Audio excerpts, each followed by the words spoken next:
नमस्कार दोस्तों। विकास एक निरंतर प्रक्रिया है जिसके साथ मनुष्य कई सफलताओं को छूता चला गया। इस क्रम में हमें कई तरह के लाभ मिले हैं, फिर चाहे वह विज्ञान एवं प्रौद्योगिकी, शिक्षा, आवागमन या फिर संचार माध्यमों में अनगिनत विकास हो। जीवन शैली भी आधुनिकता से अछूती नहीं है, मगर इन सबके बीच कई परेशानियां या फिर गलत प्रभावों से भी हम बचे नहीं हैं। जिंदगी की रफ्तार ने हमें तनाव नामक एक ऐसा रोग भी दिया है जो आज हर दूसरे व्यक्ति के जीवन का अभिन्न हिस्सा बन गया है। हमारी आज की चर्चा का विषय यही तनाव होगा और हम इसके समाधान के तरीकों पर भी रोशनी डालेंगे। तो चलिए शुरू करते हैं। जब भी कोई व्यक्ति उनसे की गई अपेक्षाओं की पूर्ति नहीं कर सकता है तो उसके मनोवैज्ञानिक, शारीरिक तथा व्यवहारिक प्रतिक्रिया या रिस्पॉन्स में एक असंतुलन उत्पन्न हो जाता है, जिसे तनाव कहते हैं। तनाव शारीरिक एवं भावनात्मक, मनोवैज्ञानिक, पर्यावरण जनित, संक्रामक या फिर इन सभी का एक मिला जुला रूप हो सकता है।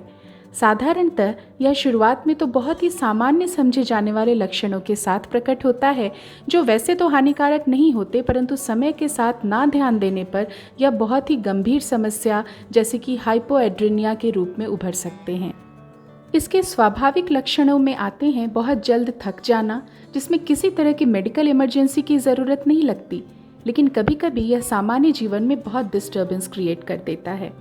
थकान के कुछ मामलों में ऐसा भी देखा गया है कि लंबे समय तक शारीरिक रूप से सक्रिय रहना मुश्किल होता है और इंसान को आराम की ज़रूरत बहुत कम अंतराल में भी पड़ने लगती है। इसका कारण एड्रिनल ग्रंथि का कम सक्रिय होना होता है। जैसे जैसे एड्रिनल ग्रंथि की सक्रियता कम होती है, हमारे शरीर का हर अंग बहुत स्ट्रांगली अफेक्टेड होने लगता है।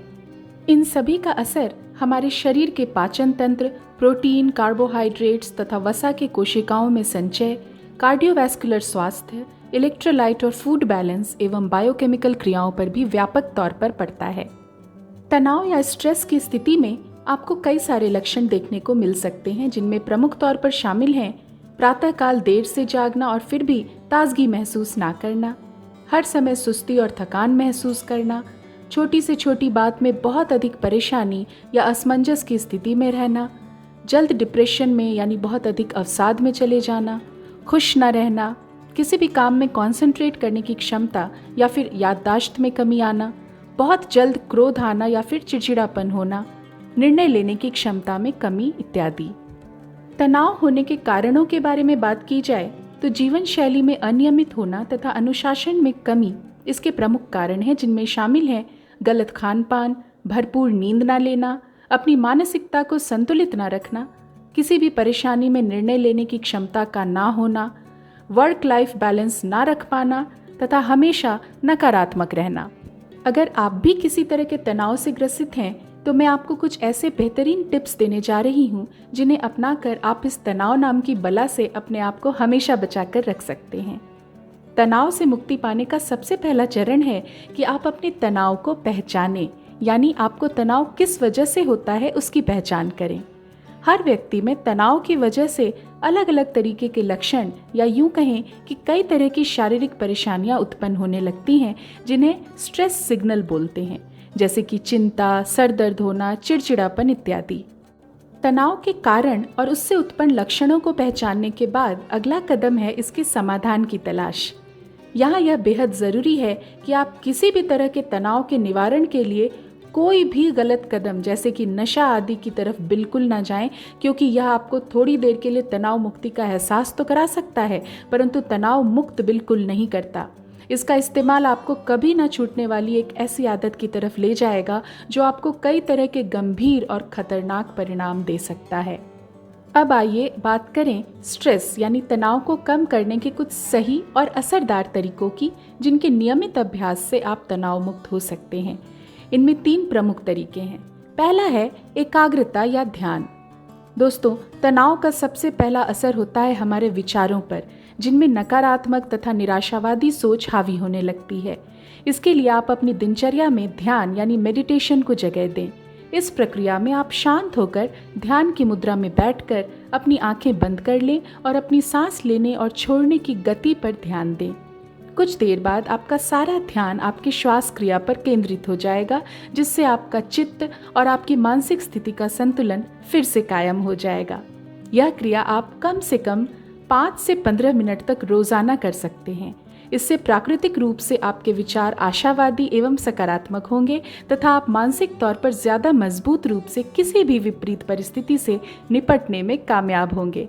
स्ट्रेस मैनेजमेंट की यह मानसिक क्रिया है। दूसरा तरीका है योग या प्राणायाम। अब हम जानते हैं स्ट्रेस मैनेज करने की शारीरिक विधि के बारे में। इसमें आते हैं ब्रीदिंग एक्सरसाइजेस यानी प्राणायाम। इसकी शुरुआत आप शांत बैठकर गहरी सांसें लेते और छोड़ते हुए करें। कुछ 5 मिनटों तक करने के बाद आप विशिष्ट प्राणायाम जैसे अनुलोम विलोम, कपालभाति, भस्त्रिका, भ्रामरी आदि करें। इन सभी प्राणायाम को आप 5 मिनट से शुरुआत कर 15 मिनट तक कर सकते हैं।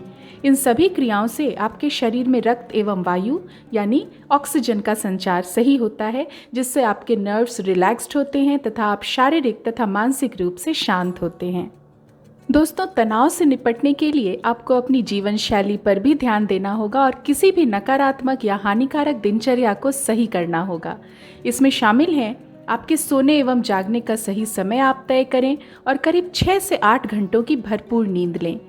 स्वस्थ एवं पौष्टिक आहार लें। नियमित रूप से एक्सरसाइज करें जैसे कि वॉकिंग, योगा, स्विमिंग आदि।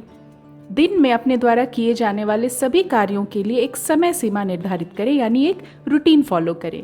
हमेशा पॉजिटिव एटीट्यूड बनाए रखें और नकारात्मक विचारों एवं लोगों से दूर रहें तथा अपनी हॉबीज को भी टाइम दें। स्ट्रेस एक मानसिक प्रक्रिया है जिसका प्रभाव मानसिक एवं शारीरिक दोनों रूप से होता है। इसका प्रतिप्रभाव हमारे दैनिक जीवन के हर कार्य में दिखता है, यानी कि तनाव से हमारा पूरा जीवन चक्र प्रभावित होता है। इसे मैनेज करने के लिए सबसे पहली सीढ़ी है स्वयं को हमेशा शांत चित्त एवं खुश रखें ताकि आपका मानसिक संतुलन बना रहे और किसी भी स्थिति में यह प्रभावित ना हो। इसके लिए आप आज के वीडियो में मेरे द्वारा बताए गए इन सभी आसान उपायों को आजमाएं और आप देखेंगे कि आपका जीवन काफ़ी सरल, सुखमय और तनाव मुक्त होता चला जाएगा।